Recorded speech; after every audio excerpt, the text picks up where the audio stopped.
Experience the passion of Tchaikovsky and Shostakovich with the San Francisco Symphony, October 24th through 26th. Tchaikovsky's Violin Concerto has become one of the most beloved works in the repertoire, radiant and unforgettably alive. Shostakovich's Symphony No. 8 confronts us with raw power and haunting beauty. Together, these works form a concert of passion, struggle, and triumph. David Afgham conducts Tchaikovsky and Shostakovich with the San Francisco Symphony, October 24th to 26th. Tickets at sfsymphony.org. What's up, guys? You're listening to The Black Hour. Real crimes, real stories. And new episodes drop every weekend. 3 to 4 drops back to back. And you follow The Black Hour, don't miss any episodes, okay? Now, let's get into today's case.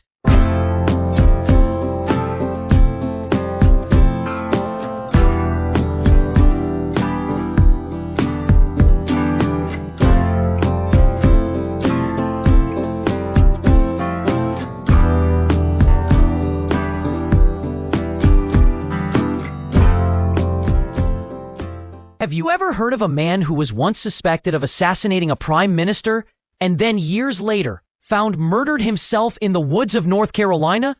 Yeah, sounds like a conspiracy thriller, right? But this story isn't fiction. This really happened, and somehow it all led to the courtroom conviction of a former American police officer whose own personal jealousy may have cost 2 people their lives. The case spirals from the political heart of Sweden to a small, quiet town in North Carolina. It touches on international scandal, a brutal execution, and what some believe may be a catastrophic failure of the American justice system. In today's episode, we're diving into the 1993 murder of Viktor Gunnarsson, a Swedish citizen once accused in the Olof Palme assassination and later executed under mysterious circumstances in the U.S. The man convicted for the crime, a former cop named Elsie Underwood, who just so happened to be the ex-fiancée of the woman Gunnarsson had been dating. And here's the part that still haunts everyone involved. Not only was Gunnarsson murdered execution style and dumped in the freezing wilderness, but just 3 days later, that woman's mother was also shot and killed in her own home. Coincidence or cover-up? And how did this once respected officer end up behind bars for life, only to later have his conviction overturned? That's what we're going to unpack, piece by piece, because this case is as layered as it is disturbing. Now, let's start with the man at the center of it all, Viktor Gunnarsson, because his story doesn't begin in America. It starts in the shadows of one of the most shocking political assassinations in modern European history. Before Viktor Gunnarsson ever stepped foot on American soil, he was the most infamous man in Sweden. It was February 28, 1986. Sweden's Prime Minister, Olof Palme, was shot dead on a busy Stockholm street while walking home from a movie with his wife. No bodyguards, no security detail, just a normal night that turned into national tragedy. The killing shocked the world.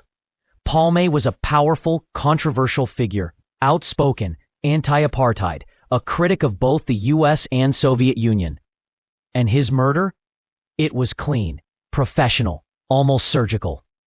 Within 24 hours, Swedish police had a suspect, a 33-year-old man named Viktor Gunnarsson, a known far-right extremist obsessed with conspiracy theories and anti-government literature.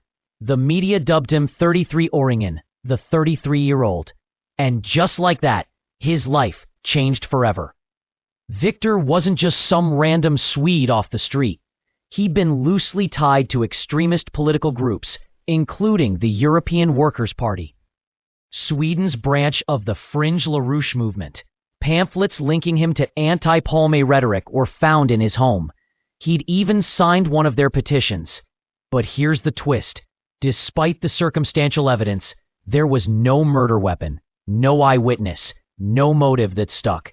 After intense interrogation, media pressure, and political fallout, the charges were dropped. He was released. But by then, his name was poisoned, his reputation destroyed, his image burned into the Swedish public's memory as that guy who probably killed the prime minister. So what does a man do when his life in his home country falls apart? He runs. Far away. Viktor fled to the United States. Sometime after his release, he moved to North Carolina, of all places, and started trying to rebuild his life in quiet obscurity. He settled in Salisbury, a modest town where he could blend in. He got an apartment. He made a few acquaintances. One of them was a woman named Kay Whedon. And if you ask people who knew him then, they'll say Viktor was quiet, strange maybe, but not violent. But then, one cold December morning in 1993, Viktor simply vanished. His nearly naked body was found days later, abandoned in the snowy woods of Deep Gap, 80 miles from his home. He'd been shot twice in the head with a .22 caliber weapon, execution style. No struggle, no signs of robbery, just clean, calculated murder. The headlines in Sweden exploded again. Prime Minister murder suspect found executed in America. But this time, Viktor wasn't the suspect. He was the victim. Who would want him dead? Was it political revenge? An old extremist enemy? Someone tied to the Palm assassination? Or was the motive much more personal? Because what investigators soon learned was that Viktor hadn't just moved to Salisbury. He had unknowingly walked straight into a deadly love triangle, involving a former fiancé, a jealous ex-cop, and a secret that would unravel one of the most bizarre murder cases in North Carolina's history. When investigators began peeling back the layers of Viktor Gunnarsson's life in North Carolina, one name kept coming up over and over again. Kay Whedon. She was in her early 30s, a respected local baker, pretty, independent, and fiercely protective of her family. She also had a tragic tendency for falling for the wrong kind of man. And once, she had been engaged to a cop. Not just any cop, Lamont L.C. Underwood, a Salisbury police officer with a decorated service record, and a deeply obsessive side that no badge could hide. Let's rewind. Back in the early 90s, Kay and L.C. had what started as a whirlwind romance. But over time, the cracks showed. He became jealous, controlling, even aggressive. Kay eventually called off the engagement, and he had unknowingly walked straight into a deadly love triangle, involving a former fiancé, a jealous ex-cop, and a secret that would unravel one of the most bizarre murder cases in North Carolina's history.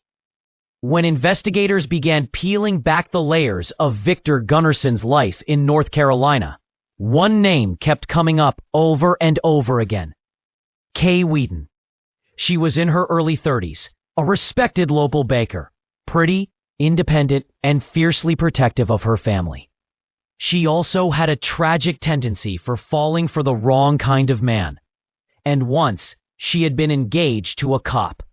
Not just any cop, Lamont L.C. Underwood, a Salisbury police officer with a decorated service record, and a deeply obsessive side that no badge could hide. Let's rewind. Back in the early 90s, Kay and L.C. had what started as a whirlwind romance. But over time, the cracks showed. He became jealous, controlling, even aggressive. Kay eventually called off the engagement, and she and Viktor weren't in some grand love affair. They had dated casually, gone out a few times. But L.C. Underwood saw it differently. To him, Viktor was a threat, a foreigner, an outsider, and worst of all, with his ex. According to court documents and later testimony, L.C. began stalking both Kay and Viktor, following them, watching their homes, taking notes, allegedly tapping Kay's phone. This wasn't just jealousy, it was obsession, and it was spiraling. Then came December 1993. Viktor Gunnarsson vanished without a trace, and just 3 days later, Kay's 77-year-old mother, Catherine Miller, was found dead in her own home, shot at close range. 2 brutal murders, one targeted, one elderly, and both connected to one woman. The coincidence was too much to ignore. Police didn't officially charge Underwood with Catherine's murder, but everyone, including Kay, believed he did it. She told media later that she had no doubt he was behind both killings. Meanwhile, the investigation ramped up. Detectives built a quiet, methodical case against Underwood. There was no smoking gun, no surveillance footage, no murder weapon found in his house, but there was pattern, motive, timeline, and evidence stacking up. In 1997, Underwood finally stood trial for the murder of Viktor Gunnarsson. The trial captivated international audiences, especially in Sweden, where Viktor had once been accused of assassinating a prime minister. Now, here he was, a murder victim on another continent, in another life. But what happened in that courtroom would go down in legal history, because the real tragedy wasn't just what Underwood did. It was what his lawyers failed to do. In 1997, L.C. Underwood, once a respected Salisbury police officer, sat in the defendant's chair, facing life in prison. The charge, the cold-blooded murder of Viktor Gunnarsson, a man who had once stood at the center of Sweden's biggest political scandal, and who later became the object of obsession in a North Carolina love triangle. The prosecution had no murder weapon, no eyewitness placing Underwood at the crime scene, no fingerprints, no confession. And yet the case against him was building, slowly, methodically, and dangerously. But Underwood's lawyers had a plan, a risky one. In their opening statement, they stood before the jury and promised fireworks. It was a complete collapse. The prosecution, stunned but strategic, used their closing arguments to gut the defense. Where are the witnesses you promised? What happened to the confession? You told this jury you'd show them someone else did it, and now you're showing them nothing. Hey, Ryan Reynolds here from Mint Mobile. Now, I don't know if you've heard, but Mint's premium wireless is $15 a month. But I'd like to offer one other perk. We have no stores. That means no small talk. Crazy weather we're having. No, it's not. It's just weather. It is an introvert's dream. Give it a try at mintmobile.com/switch. Upfront payment of $45 for 3-month plan, $15 per month equivalent required. New customer offer first 3 months only. Then full price plan options available. Taxes and fees extra. See mintmobile.com. The jury was furious, betrayed, and when people feel deceived, they stop listening. The defense had dug its own grave. Years later, in a scathing 27-page opinion, the Fourth Circuit Court of Appeals would call this one of the most irresponsible defense strategies they had ever seen. They wrote, quote, "It could not have been sound trial strategy to make unattainable promises and then deliver nothing. The defense essentially inflicted a fatal wound to the credibility of their own case. Even worse, when asked why they made these wild promises, the defense couldn't explain it. They delivered a swift verdict. Guilty. Underwood was sentenced to life in prison plus 40 years. But this case was far from over, because that same broken defense strategy would eventually give Underwood something he didn't expect, a second chance. For over a decade, L.C. Underwood sat behind bars, convicted, forgotten, buried under a life sentence. To most, he was just another former cop gone rogue, a jealous man who killed a romantic rival, Viktor Gunnarsson, and possibly even his ex-fiancee's mother. But beneath the headlines and courtroom drama, a quiet legal war was raging, and in December 2009, it finally exploded. It began not in a dramatic courtroom, but inside a stack of legal motions and dusty appellate files. Underwood had filed appeals before, and lost, in 2001, then again in 2004. The state courts rejected them one by one, but now, the Fourth Circuit Court of Appeals in Richmond, Virginia, a federal bench, had agreed to hear the case. And they weren't just interested in technicalities. They were interested in what the defense had done. Or rather, what they hadn't. Let's rewind. At trial, Underwood's defense attorneys had stood in front of a jury and made promises. A confession from another man. A composite sketch that didn't match Underwood. Witnesses who saw someone else at the crime scene. But then, nothing. Zero evidence presented. No witnesses. No explanations. The Fourth Circuit didn't just find that strange. they found it disastrous. In their 27-page opinion, the justices didn't hold back. Defense counsel inflicted a fatal wound to their own case. It would be difficult to imagine a more illogical strategy. They accused the attorneys of raising expectations and then abandoning them. A move that handed the prosecution the trial on a silver platter. And most damning of all, the judges said this wasn't just bad lawyering. It was unconstitutional. A violation of Underwood's Sixth Amendment right to effective legal counsel.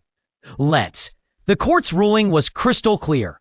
Underwood must be granted a new trial or be released from prison within 180 days. It was a legal earthquake, shaking the very foundation of a case once thought closed. The same justice system that had locked him away was now saying, "We got it wrong." But what now?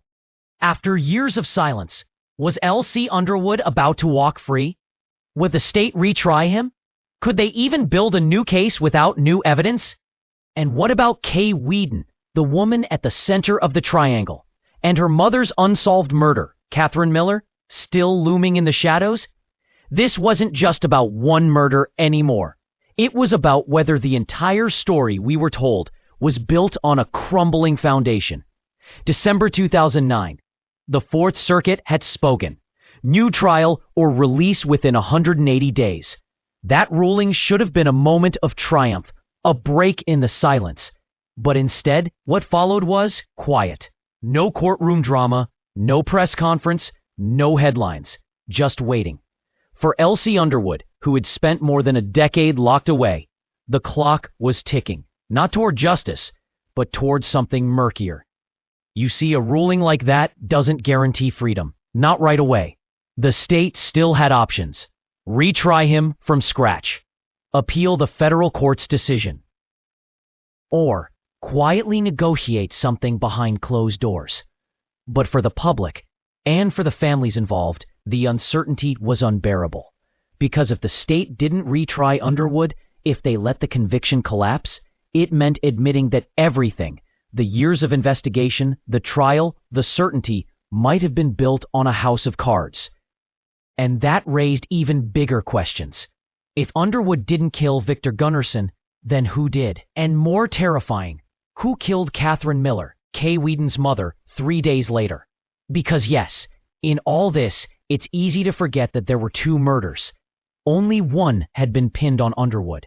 The second, Catherine's death, still unsolved, still open, still silent. And what about Kay Wheaton, the woman at the center of the triangle, the former fiancée of Underwood, who had moved on with her life, only to be pulled into a true crime nightmare? What did this ruling mean for her? Did it mean the man she feared might walk free? Did it mean everything she testified to could be called into question? Was she still being protected? Or was she once again a target? And then there's Viktor Gunnarsson, the original victim, the Swedish citizen who had escaped suspicion in the assassination of a prime minister, only to die in a remote forest in North Carolina, stripped, shot, and abandoned in the cold. His death drew global attention, but now his story had become a legal footnote, lost in the fog of appeals, reversals, and courtroom technicalities. So what did happen after that verdict? Truth is, the full public record ends here. We know that Underwood's conviction was vacated. We know the state had 180 days.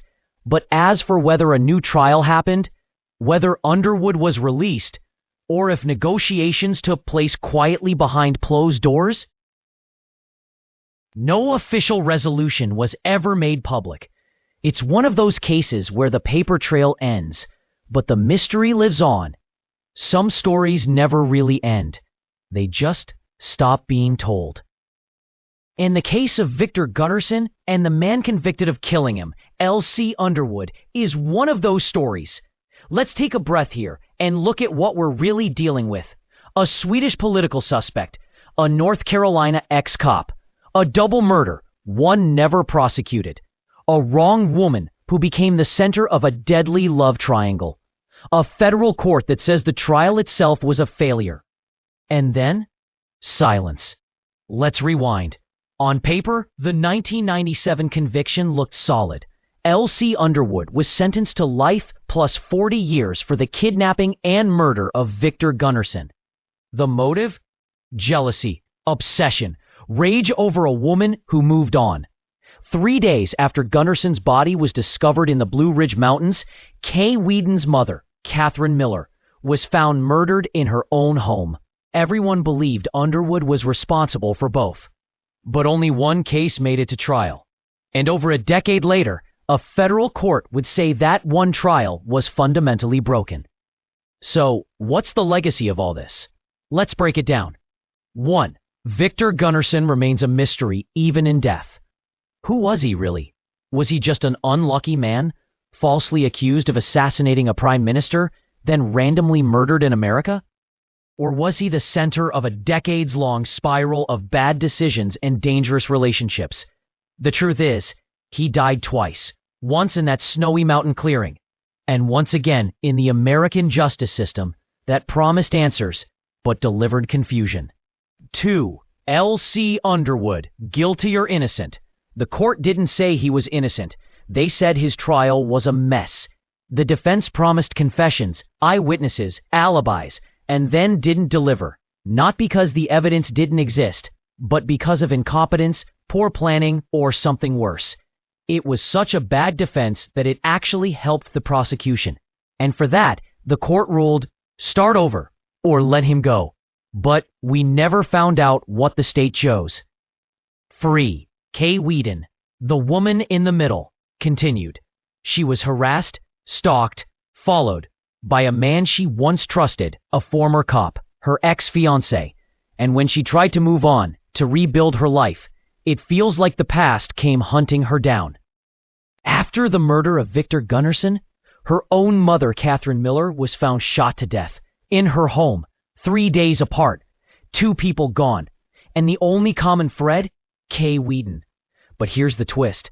Underwood was never even charged for Catherine's death. Think about that for a second. The state was sure he did it, but they never pursued it in court. Maybe they thought one conviction was enough. Maybe they feared their own case wasn't strong enough. Or maybe justice was never really the goal. Kay Whedon never got full closure. She simply disappeared from the headlines, like the rest of this story. So what do we really have here? A man, Viktor, whose past was drenched in political suspicion and whose end came quietly in the woods. A woman, Kay, whose love life turned into a crime scene. A cop, Underwood, whose badge once meant power and whose trial became a national embarrassment. And 2 murders, separated by days, maybe committed by one man, maybe not. No justice for one victim, and possibly no justice for either. And that, right there, is the tragedy. Not just the death, but the silence. Some stories get justice, some get answers, but the story of Viktor Gunnarsson and L.C. Underwood, it got forgotten. Not by time, but by a system that failed everyone in it. If you felt something today, don't keep it to yourself. Follow The Black Hour, rate it, and share it with just one person. Search the name, The Black Hour. I'll see you next podcast with more stories they don't want told. And hey, if you've lived through something strange, something horrifying, send your story to the email in the description. theblackhourpodcast01@gmail.com. Who knows? The next episode might be yours. And keep it, The Black Hour. Thanks for listening. Bye, guys.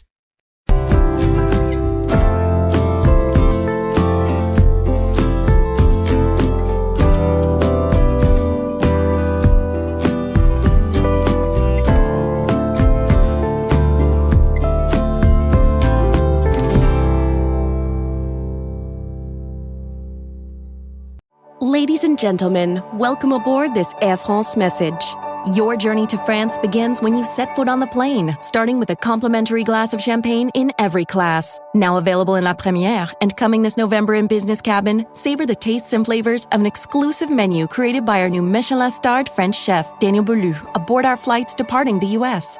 Enjoy an exquisite taste of France before you arrive. Bon appétit! Elegance is a journey. Air France.